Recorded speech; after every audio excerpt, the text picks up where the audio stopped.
Hi friends, मैं हूं माने। वेलकम टू मूवी शूवी। करते हैं आपस में पॉजिटिव सा नमस्कार। और एक ऐसी अनयूजुअल बात हम यहाँ पर करने वाले हैं जो कि मेरे ख्याल से बहुत जल्दी हम कर रहे हैं। हम ऑलमोस्ट टाइम ट्रैवल कर रहे हैं, जैसे कि काल्की के अंदर दिखाया गया है। काल्की के बहुत सारे विजुअल्स आए हैं इन टर्म्स ऑफ पोस्टर्स।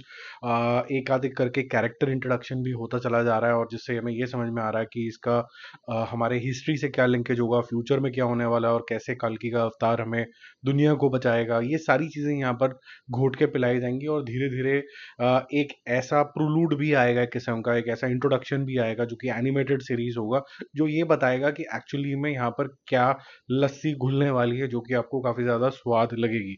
अभी जिस तरीके का कुछ जब कुछ जो दिखाया गया वो काफी ज्यादा दमदार लग रहा है, और उस दमदार चीज को देख के लोगों ने कॉन्टेम्पलेशन लगानी शुरू कर दी है कि शायद ये प्रभास की सबसे बड़ी ओपनिंग लेने वाली मूवी होगी। इसके बारे में मेरा विचार ये है कि एक्चुअली में वो बोलते हैं ना, don't put the cart before the horses, तो उल्टा चलने लग जाती है गंगा। बहुत जल्दी है ये सब चीजें बातें करना, बट क्योंकि सब लोग बात कर रहे हैं तो इसके बारे में हम लोग भी बात कर लेते हैं कि हमारा क्या विचारधारा है। देखो, बहुत सारी बार ऐसा होता है कि आप बहुत अच्छे अच्छे एसेट्स लेके आते हो, लेकिन जो फाइनल एसेट होता है, जिसको एक रीजन टू बिलीव माना जाता है कि आप ये क्यों देखें, वो अगर सही नहीं बैठता है तो कहीं ना कहीं आदमी की जो इच्छा होती है देखने की, वो थोड़ी सी कम ज्यादा हो जाती है। अभी तक जो एसेट्स आए हैं, जैसे मैंने बोला, बहुत ही ज्यादा जबरदस्त है। जो लिंकेजेस हैं वो काफी ज्यादा जबरदस्त हैं। सब कुछ निर्भर करेगा कि ट्रेलर किस तरीके का आता है। अगर ट्रेलर भी इसी जोन के अंदर निकल के जाता है, जैसा कि फर्स्ट ग्लिम्स आया था और जो एसेट्स अभी तक आए हैं, तो ये मूवी मेरे ख्याल से प्रभास की सबसे बड़ी ओपनिंग होगी। सिर्फ प्रभास की नहीं, मुझे ऐसा लगता है ये इंडिया की सबसे बड़ी ओपनिंग होगी। और अगर ये फर्स्ट डे वाला जो मामला है वो बाहुबली के जोन के अंदर ये चला गया, तो इस बारी ये इतिहास लिखेगी, ये बाहुबली का रिकॉर्ड तोड़ देगी। ये 2000 करोड़, पता नहीं कितने हजार करोड़ करने का पोटेंशियल रखती है। और जो मेगा स्टारडम बाहुबली से मिला था, और 2017 के बाद लोग वेट ही कर रहे हैं कि वो एक बार दोबारा से स्पार्क देखें। जो कि सलार ने ओके ओके किया, वो सिर्फ स्टारडम की वजह से पैसा आया, लेकिन वो मूवी की इतनी तारीफ नहीं हुई। जो मूवी की भी तारीफ हो, स्टार की भी तारीफ हो, एक एको बनता है जिससे, वो मेरे ख्याल से प्रभास की एक काल की हो सकती है। और ये बात भी सच है कि जब इसके आगे पीछे के पार्ट बनेंगे तो ये अलग लेवल का क्रेज क्रिएट करेगी, इंडिया में भी और इंटरनेशनली। वो देखने वाली बात होगी कि क्या होगा। हाँ, वो सब भी बेवकूफ़ी है कि भाई ड्यून का ये देखे देखा देखा लग रहा है।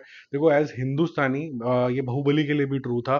कहीं ना कहीं हम इन्फ्लुएंस होते हैं वेस्टर्न कल्चर से, क्योंकि वो लोग हमसे अहेड हैं। तो जो हमसे अहेड हैं वहां से सीखे हैं लोग फिल्म मेकिंग, ये सब चीजें। तो कहीं ना कहीं थोड़ी बहुत रेफरेंसेस आएंगी। और मैंने बाहुबली के वीडियो में भी यही बोला था कि बहुत सारी चीजें कॉपीड है उसके अंदर, पर एट द सेम टाइम उसको स्टिच कैसे करना है, वो एक आर्टिस्ट यानी डायरेक्टर का काम होता है, और वो डायरेक्टर ने काफी अच्छा काम किया। तो काल्की का मेरा ये मानना है कि जो डे वन का जो कलेक्शन है इसका, ये इतना ज्यादा पोटेंशियल रखता है कि जैसे आरआरआर ने वर्ल्ड वाइड कलेक्शन 225 करोड़ करी थी, लगभग लगभग इतने वैल्यू 200 क्रॉस कर गया था डे वन के अंदर ही।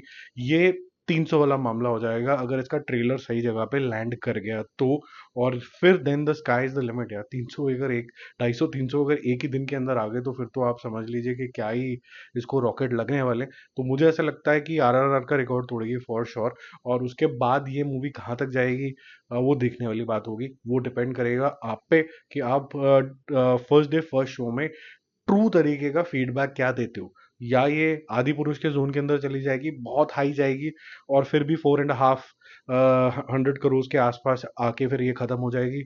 या फिर इसको कोई नहीं रोक सकता। और सेम चीज ट्रू मैं बोलूंगा रामायण के लिए भी होगी। अगर रामायण चल गई तो फिर वो कल्कि का भी रिकॉर्ड तोड़ देगी, क्योंकि उसकी आस्था जो है वो नेशनली है। कन्याकुमारी तक है, कश्मीर से लेके कन्याकुमारी तक, लेंथ ब्रेथ आप ईस्ट वेस्ट साउथ वेस्ट में कहीं भी देख लीजिए, श्री राम का नाम हर जगह चलता है। तो वो जो बात है वो एक अलग लेवल पे ही चला जाएगा। वो 3-4 हजार 5 हजार करोड़ की भी बन सकती है मूवी, क्योंकि उसको फिर डिस्ट्रीब्यूट भी जो कर रहे हैं वो वॉल्ट डिज्नी करेगा इंटरनेशनली। तो मुझे ऐसा लगता है कि अगर हम दोनों मूवीज को कहीं ना कहीं कंपेयर करें, तो काल्की एक नया इतिहास लिखेगी, लेकिन रामायण शायद, अगर अभी तो कुछ भी बाहर नहीं हुआ, सिर्फ एक लीक्ड इमेज है, अगर वो भी सही तरीके से लैंड करेगी, ट्रू सेंस में वो इतिहास लिखने का बहुत बड़ा अपॉर्चुनिटी रखती है। तभी एक आदि पुरुष आने के बाद फिर से लोग सोच रहे हैं कि नहीं, फिर भी हम रामायण को अटेम्प्ट करेंगे। तो इसके पीछे फाइनेंशियल रीजंस भी हैं, भक्ति तो अपनी जगह पे हो गई। बाकी हम जल्दी मिलेंगे और रिव्यूज और अपडेट के साथ। आपको क्या लगता है कि डे वन कलेक्शन दोनों मूवीज का क्या होगा? मैं कल्कि का बता चुका हूँ, रामायण का मैंने नहीं बताया, एक्सपेक्टेशन उससे ज्यादा है। तो लेट्स सी क्या होता है। Bye bye.